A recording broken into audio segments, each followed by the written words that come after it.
Welcome to this episode of The Good, the Bad, and the Odd One Out with your host, Mark. Today I'm going to be talking about the next 13 episodes of Star Trek Next Generation. That is Season 3, episodes 14 to 26. I'll, as usual with this series, I'll not be spending long on each, but I'll just give you a bit of a taste and feel on the things I enjoyed or didn't enjoy about each episode. So let's jump right into it. Number 14 was an episode called Matter of Perspective. Now, this is effectively a courtroom drama kind of show. A man dies and different individuals give their testimony in court, and that's recreated. It's kind of they have this cool device of recreating it in a holodeck simulation, which is, so accurate based on accurate to their testimony. And it did make me laugh a bit, this one. It was riffing on like somebody else's series episodes where there was courtroom dramas, and it was fun and it had a nice pace of mystery right till the end. One thing about it that did make me laugh was Riker's recollection of an incident between him and a lady has her like throwing herself at him, and then when she tells her version of it, he's kind of a bit date rapey. Seriously, he's a bit coming on a bit strong. And when Riker says to Troi, well, who's telling the truth? He basically appeals to her to use her powers, telepathic powers. And she says, well, both versions are true based on the, as far as the person telling the story is concerned, which means Riker is a bit handy. It did make me laugh that Riker came off like that. And it was kind of fun. But it was a good episode, and I rather enjoyed it. 7 out of 10 for me, that one.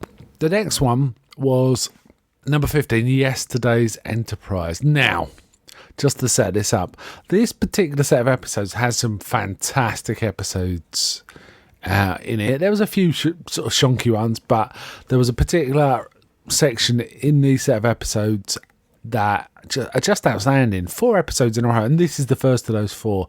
So the next 4 episodes are just terrific. Now, this one actually starts with one of my favourite pre-credit sequences in all of Star Trek, The Next Generation. I'm going to play the section here so you can hear a bit of it anyway, so you can hear what that's about.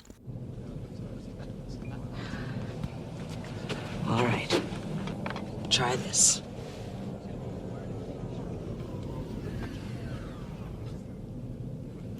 What is it? Just try it.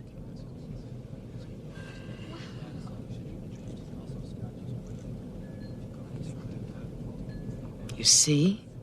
It's an earth drink. Prune juice. Warrior's drink. Now, this is a very fine episode. It explores this conundrum of if a ship escapes a battle accidentally in the past and it affects timelines now, should it be then returned to the battle, even if they know they're going to be destroyed, because it'll then correct an aberration and set up a completely different timeline. Now, only Guinan's aware of this timeline change, but she kind of makes Picard aware, and he presents this to the crew. It's a really well written and explored piece, and it fits perfectly into the 43 minutes given.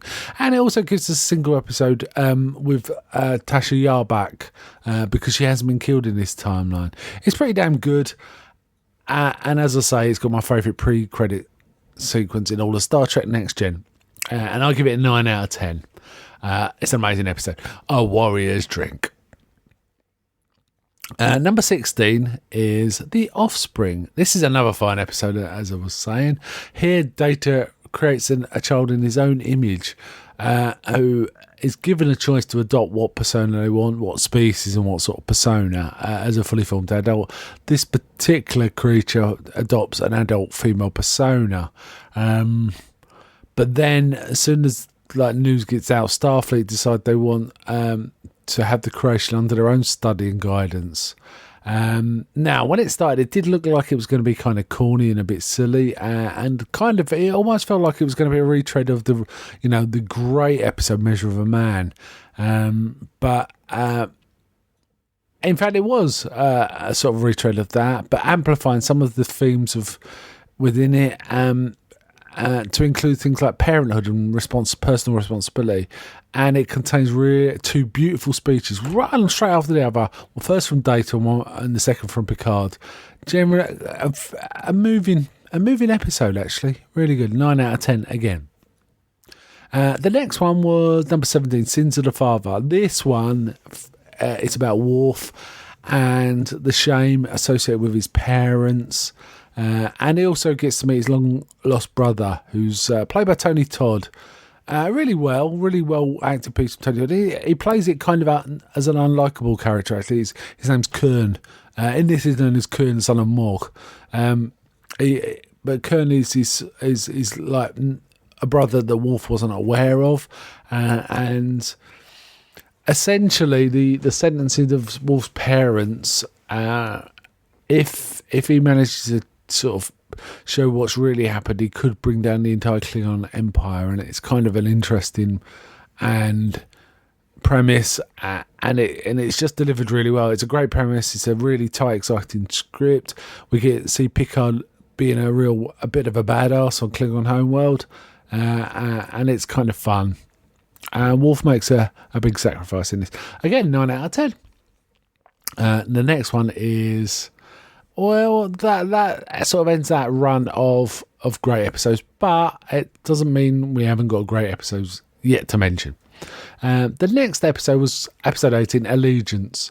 Now, this is one of these old aliens are watching us like lab rats kind of trope that we've seen before in Star Trek, but it does have some really fun sections. There's the replacement for Picard actually has a fairly heavy sort of flirting session and sort of dinner date with Dr. Crusher, and you can see that he's acting as if he's really attracted to Beverly, and Beverly's obviously, she's trying to keep it professional, but you can tell that she really wants to go along with it.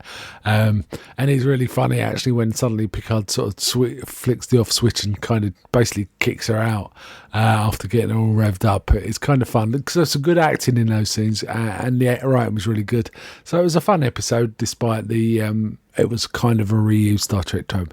I give this one 7 out of 10. Right, so that brings us to number 19. This one's called Captain's Holiday. This is like a mid-level one, but we get Picard basically getting quite grouchy at the beginning of the episode, and the Doctor insists that he take a vacation, but he just refuses. And the crew are constantly trying to figure out ways to get him to go on holiday, but he just won't do it. But finally, the thing that tips the balance is the threat of a visit from Lwaxana Troi is enough to, yep, I'm going to go on holiday. And he decides to go. He spends the time relaxing on the planet, trying to read. He's a bit grumpy still. He's trying to read. But these women keep propositioning him, and he's not sure why. There is... before he goes down, Riker keeps going on about how great the women are on this planet, and he actually says to Troi at one point, have I mentioned about these women? And Troi says, yes, too much. And Riker basically asks Picard to bring back a memento, which Picard picks it up first day and leaves it on the table next to him, but it turns out it's a symbol of being sexually available and wanting to be sexually active. But he's had it on the table all morning. Riker didn't warn him of this, so all these women keep propositioning him, and he keeps kind of being very polite but sort of turning away, and he's kind of peeved about Riker setting him up. Riker's becoming a bit like a troll in this one. It's kind of funny. Anyway, to get on with things, he actually... while he's there, he kind of gets involved in like an Indiana Jones type adventure with a character called Vash, who I think does reappear later on, and she's kind of good, and it's a fun day. It's a fun sort of episode. There's things from the future of trying to visit to intercept him. There's an annoying Ferengi. In fact, there's a great bit where Picard just punches a Ferengi in the face square on. It's kind of fun. Did make me laugh. This one I would give a 6 out of 10. So we got a reasonably high standard. We haven't had any really dreadful ones so far. That may change. Right, the next episode is episode 20 called Tin Man. Now, this is kind of a callback to some of the vibe you get in season 1. It's a bit hippie. There's a guy who's a super empath. He can feel everything, and he kind of hates everyone's presence, and he just wants to be alone. And the only comforting person he has around him is Data, because he can't read Data. Data doesn't give off sort of a vibe he can read. So he finds being with Data comforting, which is kind of cool. That kind of makes sense. But he's there to try and bond or engage with like this mystical alien thing that has been nicknamed or codenamed Tin Man. Because he has the power to do that. And he does. And it's kind of weird how let's all love each other, and it's a very hippy-dippy kind of episode, but it did feel like a season 1 episode. Like I say, the only bits I really liked in it is how he sort of talked and interacted with Data, this chap. Otherwise, it was kind of trying to be a bit 2001. It didn't quite work. I'll give this one a 4 out of 10. It wasn't terrible, but it was kind of 4. Now, this one's a bit... my decision about the next one, which is 21, Hollow Pursuits, is probably a little controversial. Reading about it seems to be rated quite highly by some people, but...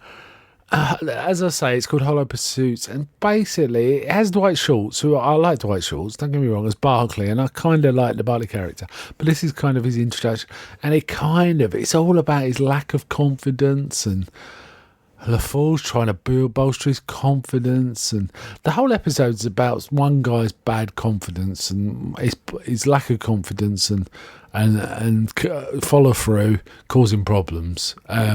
It's a really poor premise. It should be at best a sort of subplot in a bigger episode, but the whole episode's about this. There was a few things I kind of liked, and the use of the term holodiction and the exploration of the term holodeck, addiction to the holodeck, sounds kind of legit and real. I kind of like that. And there was one bit that did make me laugh where the captain and some of the crew go on the holodeck into Barclay's sort of fantasy, and the Three Musketeers seem to centre quite heavily in it. And at one point, our Musketeer Riker appears, but he's like a midget. And that did make me laugh. Riker was well peeved, and it did make me laugh. But honestly, this felt like a dreadful episode to me. And as I say, this might be controversial. Some people hold it as a really high quality one, but I thought it was kind of really poor. I'll give it a 1 out of 10. The next episode, 22, was called The Most Toys. This is a fun episode. Basically, Data gets kidnapped by a collector of rare things, a guy called Kivas. And basically, Data's a one of a kind, and this guy collects one of a kinds, and he expects Data to be a sort of a show robot kind of android kind of thing. And there's some fun bits. There's some drama. Saul Rubinek's in this, and he's pretty good. He brings a real energy to the role of Kivas, and he kind of presents Data with a conundrum. To obey him or other people suffer. So Data starts to comply from that. And there is one point, someone does get killed, and it's clear that Kivas will keep on killing to try and keep Data. And he says, no, Data, you aren't programmed to kill me. What are you going to do? And Data kind of takes aim at him just as the crew track him down. Basically, the crew think he's been destroyed, and it's all been set up to make him look like destroyed. But basically, piece by piece, they work out that there's a good reason to believe he's not been destroyed and where he is. And there's a near final scene where Data takes aim and he gets transported just before he can or can't fire. And there's like a question of they think he appears to have fired during the transportation, but he doesn't confirm that or not. But it looks like to me Data did fire. So it was kind of, I liked it. I thought it was quite a good episode. I'll give it 7 out of 10. The next episode featured Mark Lenard. It's episode 23, Sarek. Mark Lenard's in it as Sarek, Spock's father, and it turns out he's got a great mission to take part in of diplomacy with a race that he's been trying to sort of lure into the Starfleet or the Federation for decades, I think. And it turns out emotions are starting to plague him. He's got a certain disease, his age, and a certain disease is starting to allow emotions to overwhelm him somewhat. For example, at a music recital, a tear runs down his face, and Picard notices it. Now, Mark Lenard's really good in this, but there's a section in it near the end which is fantastic, which is Patrick Stewart basically has to mind meld with Sarek and take on the mantle of his emotions while Sarek can calmly negotiate. So Picard has to go through all of these emotions, and he's throwing about anguish, despair, anger, fear, all of these, and Patrick Stewart's conveying all of these brilliantly. It's a really terrific episode, really satisfying, and there's even a section where he talks about Spark and his feelings towards his wife and stuff like that. As you know, as Eric's mind meld. I really liked it. I give this one a 9 out of 10. So another great episode, really, in this little section. 24. Episode 24 is Menage a Troy. Now, look, it's a Lwaxana Troi episode, so that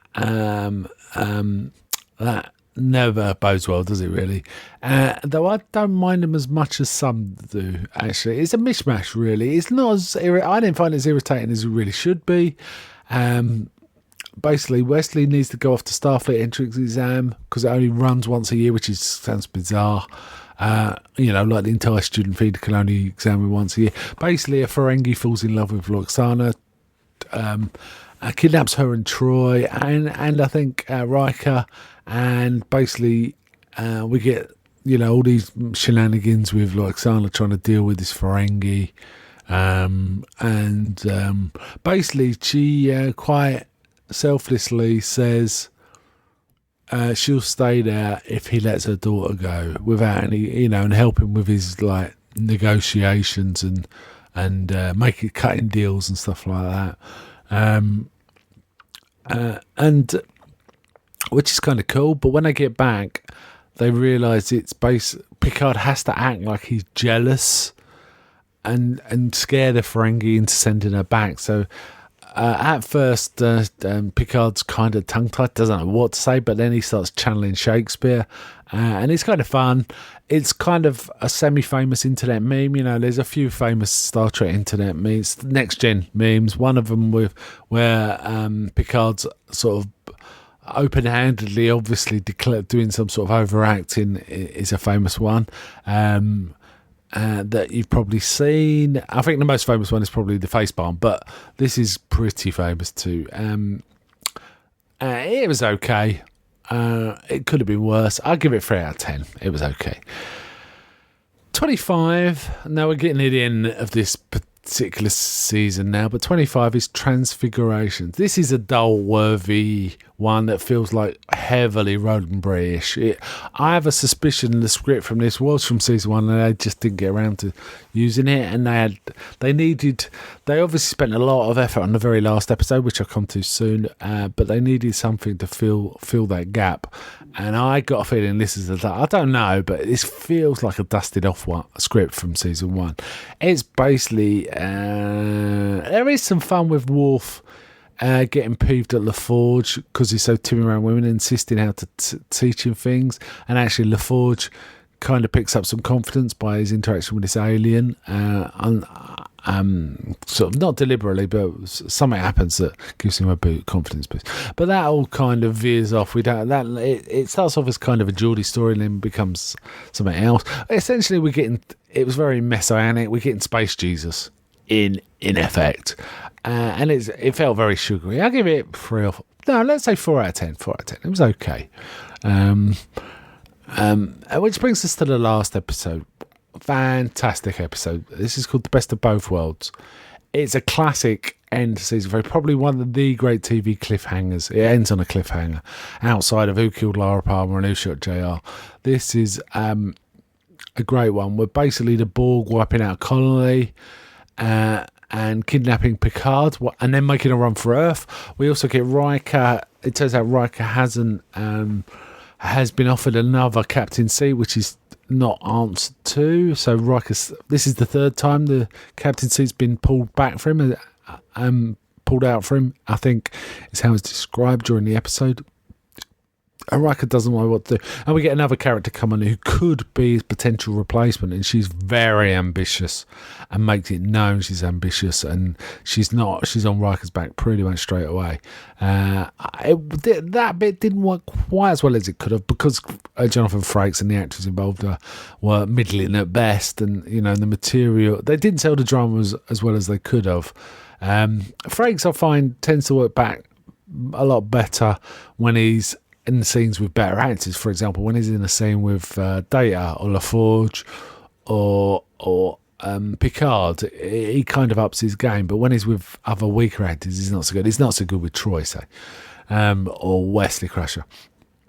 But effectively, Picard ends up being turned into a Borg. The Borg want a spokesman to talk to the people of Earth, in effect, and he gets converted into a Borg called Locutus, and the scene ends with us seeing him as Locutus staring down at the crew, but Riker's got a trick up his sleeve and he orders it to be fired, effectively possibly destroying his own captain. Scene ends until the next season 4. So really terrific episode. I mean, I always love episodes with the Borg in Next Gen episodes. The Borg and the Q really make an episode for me. So this is a great one. Again, a 9 out of 10. So he gets half of this run, almost half of this run are top tier episodes. It's a really good section going on there. As I say, there is one set of episodes where there's 4 in a row that are really fantastic, so they're really hitting it out of the park in this one. I thoroughly recommend season 3. Some people always say avoid season 1 and 2. I haven't been able to do that. I had to watch them again, and I'm hoping that some of the things I said may help people decide which episodes to watch. There are certainly some killer episodes in season 2 that I don't think should be missed, so I don't agree with just missing season 2, but season 3 is really up to its game. Really enjoyable. So until next time, in a few months we'll be talking about the first half of season 4. So bye from me.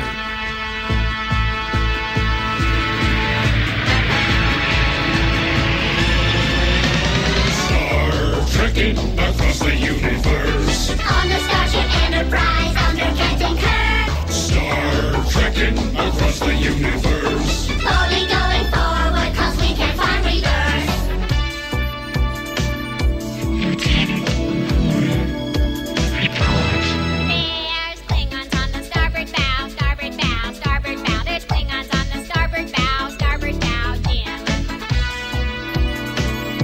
Analysis. Mr. Spock. It's life, Jim, but not as we know it. Not as we know it. Not as we know it. It's life, Jim, but not as we know it. Not as we know it. Captain. There's Klingons on the starboard bow, starboard bow, starboard bow. There's Klingons on the starboard bow, Jim. Star trekking across the universe.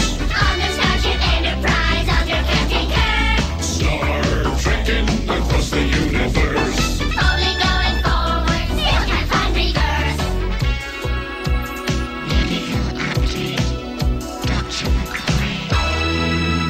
It's worse than that. He's dead, Jim. Dead, Jim. Dead, Jim. It's worse than that. He's dead, Jim. Dead, Jim. Dead. It's life, Jim, but not as we know it. Not as we know it. Not as we know it. It's life, Jim, but not as we know it. Not as we know it. Captain. There's Klingons on the starboard bow, starboard bow, starboard bow. There's Klingons on the starboard bow, Jim.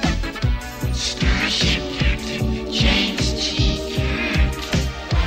Ah, we come in peace, shoot to kill, shoot to kill, shoot to kill. We come in peace, shoot to kill, men. It's worse than that. He's dead, Jim. Dead, Jim. Dead, Jim. It's worse than that. He's dead, Jim. Dead, Jim. Dead. Well, it's life, Jim, but not as we know it. Not as we know it. Not as we know it. It's life, Jim, but not as we know it. Not as we know it. Captain. There's Klingons on the starboard bow, starboard bow, starboard bow. There's Klingons on the starboard bow. Scrape them off, Jim. Star trekking across the universe. On the Starship Enterprise under Captain Kirk. Star trekking across the universe. Slowly going forward and things are getting worse.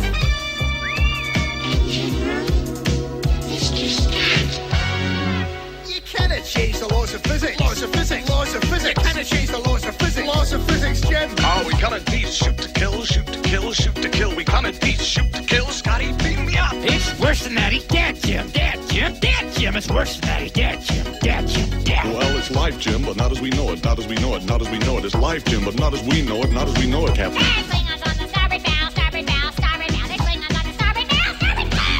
You cannot change the script, Jimmy. Up to you, Jimmy. It's worse than that. It's physics, Jim. Bridge to engine room, 1 factor 9. Off you